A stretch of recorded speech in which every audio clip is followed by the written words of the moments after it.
بسم اللہ الرحمن الرحیم۔ سیدنا محمود صلی اللہ تعالی علیہ وسلم۔ اس اسم مبارک کا معنی ہے تعریف کیا گیا، سراہے گئے، اور اس کے اعداد 98 ہیں۔ جو کوئی تنگ دست ہو، کاروبار اچھی طرح سے نہ چلتا ہو، اسے چاہیے کہ وہ روزانہ باوضو حالت میں 40 مرتبہ پڑھ کر اللہ تبارک و تعالی سے دعا مانگے۔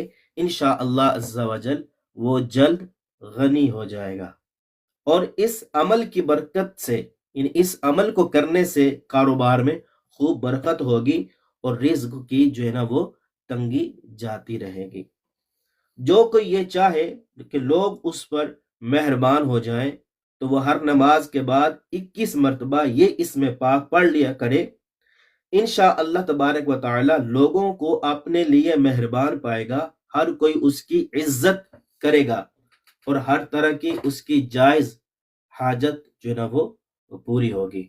حضور اقدس صلی اللہ تعالی علیہ وسلم نے ارشاد فرمایا کہ میں احمد ہوں، اللہ تبارک و تعالی میرے ذریعے کفر کو مٹائے گا، اور میں حاشر ہوں، تمام لوگ میرے قدموں تلے جمع ہوں گے، اور میں عاقب ہوں، یعنی آخری نبی ہوں۔